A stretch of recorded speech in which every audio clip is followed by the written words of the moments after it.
Do you get frustrated when you see what looks like a great job or maybe even the perfect job, and you immediately get stuck from applying because you don't know how to position or brand yourself for that role?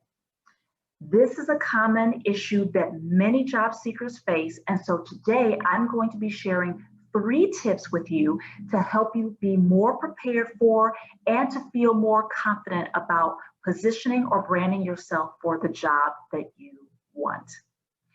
My name is Kia Myers-Dugan, and I am a recognized coach and speaker, and I focus on helping professionals overcome their fear in order to make a career pivot. I have helped hundreds of professionals globally to help them manage their fears and stop doing things and working jobs that they hate.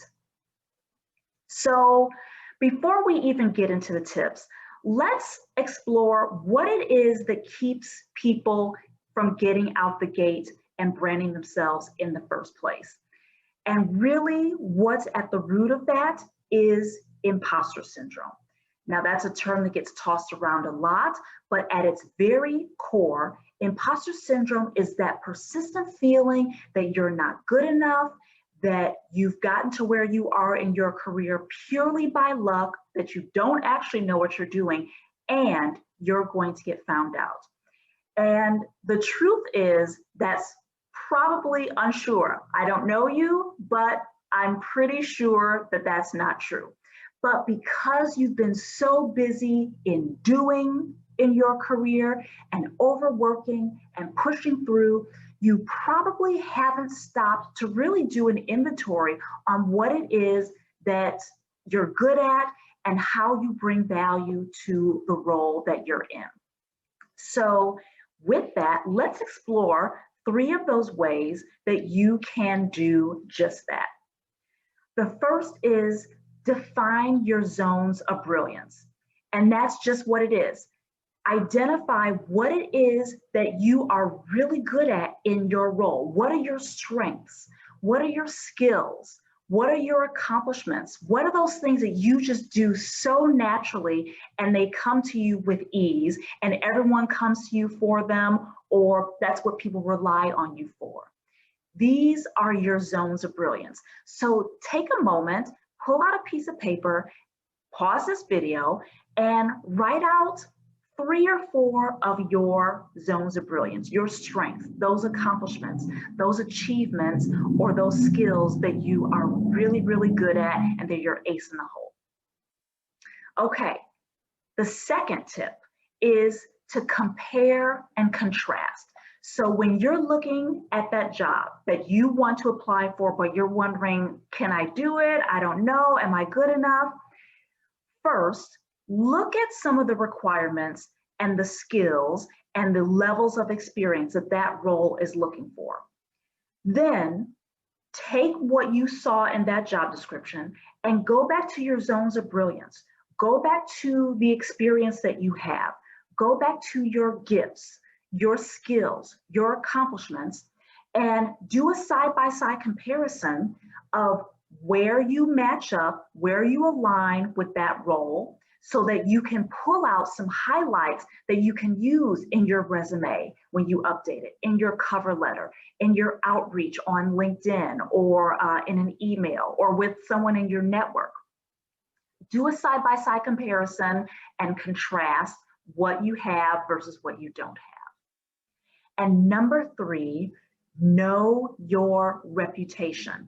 And it's kind of related to your zones of brilliance, but what are those things that you're known for? What are those things that people come to you for, ask you for your help with pretty frequently? Now, you may not like all of those things, and that's another step that you can take after this. But first, just know what it is that people rely on you for. Now, here's a pro tip. If you get stuck in doing that, look at old emails from colleagues, from clients, from your manager. Look at those and see what people complimented you on. What did they thank you for? What did you do a good job helping them with? Another place that you can identify what your reputation is, past job Performance reviews. What did you get rated highly on? What are your areas of improvement?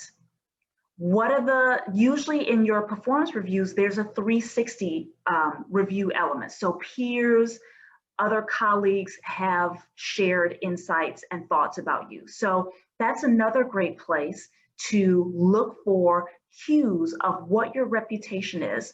And third tip on that, third tip for the third step is if you have a work journal, have you taken notes as you've gone along the way to identify what some of your wins are, what you did really well, what people complimented you on?